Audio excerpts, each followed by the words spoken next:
न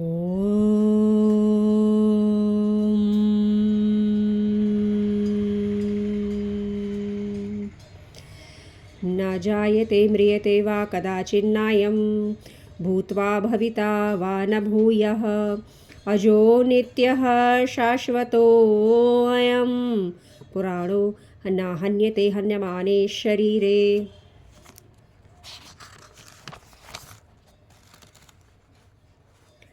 यह आत्मा ना तो जन्मता है और ना मरता ही है, सनातन है। शरीर के मारे जाने पर भी आत्मा नहीं मरती।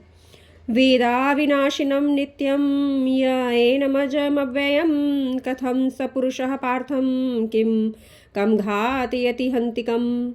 हे अर्जुन, जो पुरुष इस आत्मा को नाश रहित और अजन्मा और अव्यय जानता है, वह कैसे किसको मरवाता है और मारता है। वासांसि जीर्णानि यथा विहाय नवानि गृह्णाति नरोपराणि तथा शरीराणि विहाय जीर्णान्यानि संयाति नवानि देहि। जैसे मनुष्य पुराने वस्त्रों को त्याग कर दूसरे नए वस्त्रों को धारण करता है, वैसे ही जीवात्मा पुराने शरीरों को त्याग कर दूसरे नए शरीरों को प्राप्त होता है। मैंने आपको मित्रों कईयों बार वीडियो में बताया है, अनेक बार मैंने ये बताया है कि शरीर त्याग कर दूसरा शरीर धारण करने का अर्थ है वह जीवात्मा अनेक शरीरों में इच्छाओं के कारण भ्रमण करता है। ये देखिए, श्रीमद् भगवद गीता में भी यही बताया गया है। नैनम छिन्दन्ति शस्त्राणि नैनम दहति पावकः न चैनम क्लेदयन्तापो न शोष्यति मारुतः। अब जो आपका निज स्वरूप है उसके बारे में भी जानिए। इस आत्मा को शस्त्र नहीं काट सकते, आग नहीं जला सकती, इसको जल नहीं गला सकता और वायु नहीं सुखा सकता। इस प्रकार मित्रों, मैंने आपसे बताया कि आपका असली स्वरूप क्या है। यह बाहरी स्वरूप मिट्टी का है। इसमें आप जैसे भी हो दिख रहे हो, यह सब आपका छूटना है। अच्छेद्यो अयमह्यो अयमक्लेशद्योषो अशोष्य एव च नित्यः सर्वगतः स्थाणुरचलयो अयम सनातनः।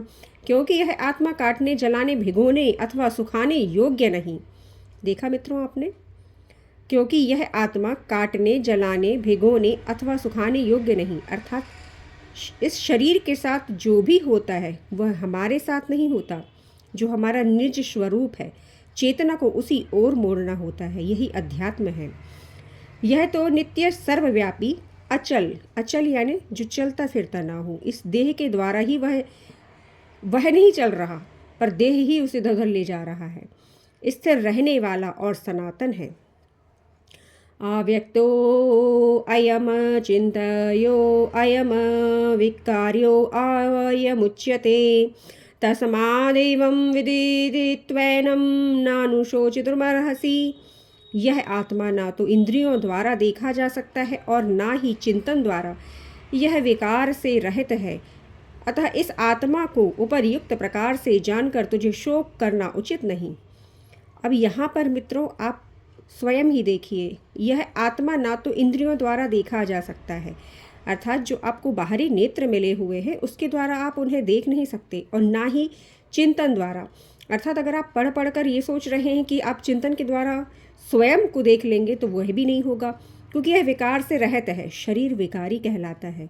इसलिए इस शरीर के द्वारा आप स्वयं को, जो परम पवित्र परम ऊर्जा रूप है, उसे आप नहीं देख सकते। उसके लिए भीतर ही योग के द्वारा मुड़ना होता है और स्वयं को देखने के लिए शिव नेत्र की आवश्यकता होती है, जिसे ज्ञान नेत्र भी कहा जाता है मित्रों। तो आपने यहाँ स्वयं जो मैंने प्रमाण दिया भगवान श्री कृष्ण के अनुसार भी, कि यह आत्मा ना तो इंद्रियों द्वारा देखा जा सकता है और ना ही चिंतन द्वारा, यह विकार से रहित है। मित्रों, परमात्मा जो यहाँ रूप लेकर आते हैं उन्हें विकारी कह दिया जाता है, चाहे श्री भगवान श्री कृष्ण हो, चाहे भगवान श्री राम हो। कैसे विकार हो सकता है? विकार होता है अर्थात दोष होना। दोषी हम हो सकते हैं क्योंकि मिट्टी में दोष है। मिट्टी में गुण अवगुण विराजमान हो जाते हैं। ये हमारी बुद्धि की तुच्छता हो सकती है, किंतु परमात्मा स्वयं ऐसा नहीं कर सकते। जो भी अफवाह फैलाई जाती है तो आप उसका खंडन अवश्य करें। आप अध्ययन करें और फिर जो लोग गलत कहते हैं उन्हें यह प्रूफ दिखाएं कि यह आत्मा ना तो इंद्रियों द्वारा देखा जा सकता है और न चिंतन द्वारा, यह विकार से रहित है। इस आत्मा को उपयुक्त प्रकार से जानकर तुझे शोक करना उचित नहीं। अथ चैनम नित्य जातम नित्यम व मन्यसे मृतम तथापि त्वं महाबाहो च नैवं शोचितुमर्हसि जातस्य हि ध्रुवो मृत्युर्ध्रुवं जन्म मृतस्य च तस्माद् परिहार्ये अर्थे न त्वं शोचितुमर्हसि। अब देखिए, किंतु यदि तू इस आत्मा को सदा जन्मने वाला और सदा मरने वाला मानता हो तो भी इस प्रकार का शोक करना उचित नहीं, क्योंकि जन्मे हुए की मृत्यु निश्चित है और मरे हुए का जन्म निश्चित है। इससे यह विषय में शोक करने का कोई लाभ नहीं है। देखिए, ये रुकता तभी है जब आप स्वयं को देख लेते हैं और स्वयं को जान जाते हैं, तो आप इस खेल से दूर हो जाते हैं। अर्थात जो प्रकृति में खेल चल रहा है, चक्र चल रहा है, आप स्वयं को देखकर, स्वयं को जानकर आप उस खेल से दूर हो जाते हैं। अव्यक्तादीनि भूतानि व्यक्तमध्यानि भारत अव्यक्तनिधानान्येव तत्र का परिवेदना। हे अर्जुन, सभी प्राणी जन्म से पहले अप्रकट थे और मरने के बाद भी अप्रकट हो जाते हैं, केवल बीच में ही प्रकट होते हैं। फिर शोक क्या करना। आश्चर्यवत् पश्यति कश्चिदेनमाश्चर्यवद्वदति तथैव चान्यः आश्चर्यवच्चैन मन्यः शृणोति श्रुत्वाप्येनं वेदना चैव कश्चित्। हे अर्जुन, यह आत्म तत्व अत्यंत गहन है। कोई विरला ही महापुरुष इस आत्मा को आश्चर्य की भांति देखता, कहता और वर्णन करता है, परंतु वास्तव में इसको कोई नहीं जानता।